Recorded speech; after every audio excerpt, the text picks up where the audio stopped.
女人开车时发现诡异的是，前车竟无缘无故挡住自己的去路，即使女人找准机会超车，对方也加大油门与自己保持一致，这让女人内心愈发困惑。突然前方驶来一辆大货车，女人赶紧让其躲避，可对方没有丝毫避让的意思。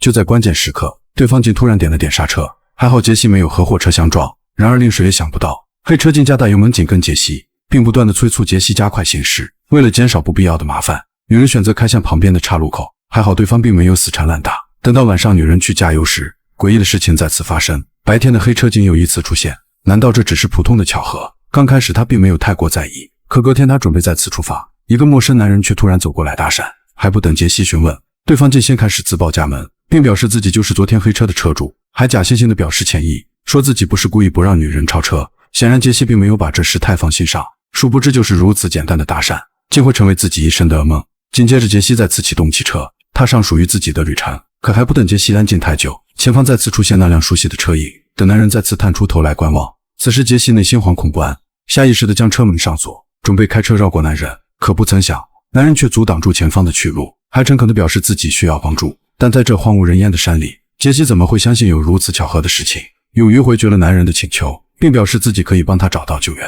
可男人依旧要求杰西能够下车帮忙，显然这一反常举动并不符合逻辑。杰西赶紧边开车边推脱，想要尽快离开这条危险的公路。可真的会如他所愿吗？直到这天晚上，疲劳的杰西不得不下车稍作休息。可没过多久，那辆黑车竟再次出现。此时杰西瞬间紧张麻了，难道男人是来报复自己？为了避免事端，杰西加快步伐赶紧上车，不等男人再次搭讪便匆匆离开。可刚开出就被白色货车拦住去路，此时男人竟快速赶来，并不断拍打车窗警告杰西。显然杰西不可能一直听他瞎嚷嚷，义无反顾地开车离开。随后一道强光照亮后视镜，甚至还不停加速追赶。难道是男人再次紧跟自己？恐慌的杰西不得不报警求救。然而后方汽车加速驶过，还好不是之前遇见的那辆。正当杰西刚缓过神来，车子却不听使唤的左右打滑，最终还是成功开进旁边的水沟。杰西赶忙下车查看，竟发现是拖车车胎爆胎，并且轮胎上还有人为的痕迹。还不等杰西平复内心，后方竟再次出现一道亮光。此时杰西内心逐渐升起不安，他赶紧解开拖车锁链，慌忙逃进车内，尝试将汽车发动。可此刻男人早已拎着武器下车，慢慢向杰西靠近。这次男人并没有继续伪装，而是快速坐上杰西的车，狠狠一拳将杰西打晕，还拿出针管快速砸向杰西。等到杰西再次醒来，竟已经被关进阴暗的地下室。显然这是蓄谋已久的绑架，于是他赶紧冲向一旁的房门，看看能否找到一丝丝逃脱的希望。当他低头看向门缝，外面竟然没有一流可用的工具。正当杰西陷入绝望时，天花板却传来平稳的脚步声。此时杰西赶紧跑向窗户，并大声向外呼喊救命。一个男人走了过来，竟还是那个熟悉的面孔。此刻杰西终于意识到自己的处境，很快时间就来到了晚上。男人将房门打开，而杰西却蜷缩在角落。随着男人一步步靠近，杰西根本不知道自己该如何是好。看着眼前的男人，杰西希望男人说个想要的数字，自己会想尽一切办法满足。可男人却歪着头微微一笑。显然杰西低估了眼前的男人，他竟拿出杰西的平板，甚至打开里面她与丈夫的视频，这让刚失去丈夫的杰西饱受煎熬。第二天杰西从绝望中醒来，他再次透过锁孔，竟无意间看到忘记拔出的钥匙。此时他想出了逃脱的办法，杰西赶忙脱掉身上的外套，并将外套伸出门外，用力敲打着门锁，试图将钥匙敲出锁孔，最终还是以失败告终。正当他绝望之际，柱子上的钉子引起了他的注意，于是杰西不断摇晃着钉子，为了赶紧逃出囚笼，他硬生生地将钉子拔出，紧接着再将钉子插入钥匙孔。此刻钥匙竟奇迹般地掉在外套上，杰西赶紧打开房门，立即走出这阴暗的地下室。还没走几步就看见回来的男人，随着男人开门，他也成功躲进旁边的柜子，看着男人喝着啤酒，他不敢发出一丁点声音。而此时的男人却对周围的一切浑然不知。此时一个电话打来，男人在电话里说着交易，这让杰西深感自己即将遭遇不测。等男人挂断电话，就要去地下室查看猎物，殊不知此时的杰西抓住唯一的机会，赶忙逃出门外，飞快跑进了深山老林中。或许因为惊慌，杰西逃跑时突然摔倒，原来是一根树枝插进了脚掌。此刻男人也匆忙跑进森林，四处寻找杰西。此时受伤的杰西不敢多想，毅然决然地忍着疼痛拔出树枝。然而惨叫声也惊动了追赶中的男人，男人朝着叫声的方向跑去。此时杰西刚走出森林，却被一条大河阻挡去路。此刻男人也紧随其后，眼看已无路可走，杰西想都不想就跳进汹涌的河流，河水不仅快速将他吞没，甚至不给他任何喘息的机会。好在下游河水变得缓慢，很快女人就爬到岸边。可逃亡并没有就此结束，变态男很快就会追赶上来。他捡起一旁的木棍，既可以用来协助逃跑，也可以用作防身。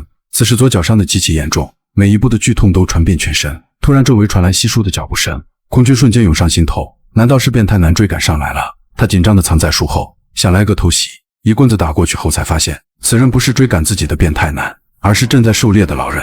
老人立即用枪控制局面。此刻女人不断道歉，还哭泣地告诉老人，自己由于被变态男不停追杀，才会出此下策，并恳求老人能够帮忙报警。老人掏出手机丢了出去，结果手机屏幕竟被刚刚的棍子打碎。此时女人只能期望被带走，还好老人没有拒绝。正当两人来到车旁，老人就从后备箱找出一双鞋，随手送给了女人，开着车准备带她离开森林。可车还没开出多久，前方一棵大树竟拦住了去路。女人知道这不是巧合，这肯定是变态男搞的鬼。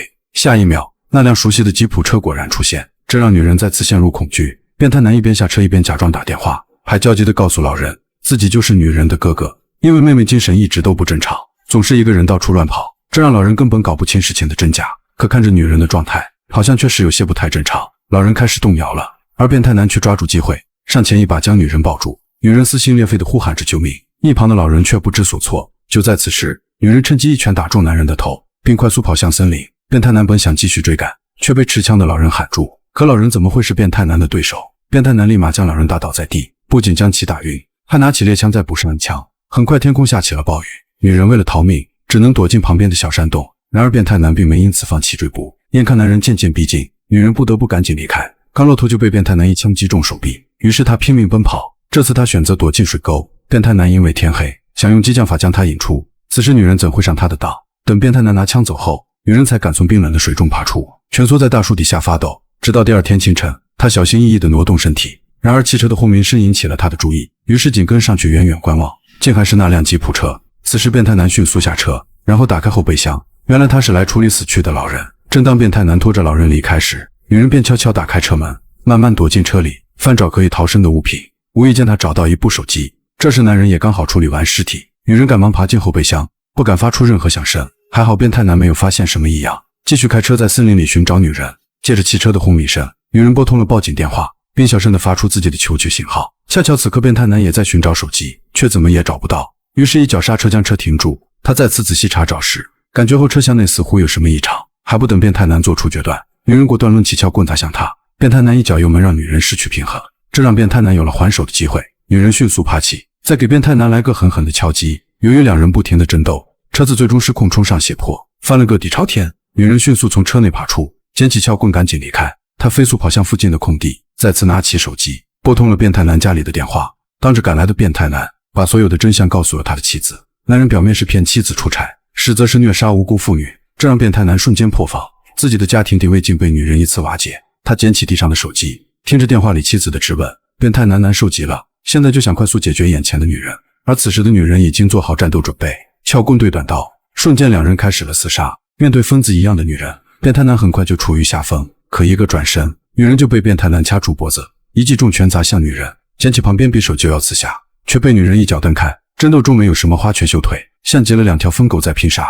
就在躲开匕首的刹那间，女人一口咬住变态男的肩膀，硬生生地撕下一口鲜肉，并趁机用撬棍插入变态男的腹部，最终结束了战斗。此刻直升机吹动着女人的头发，这场噩梦才得以结束。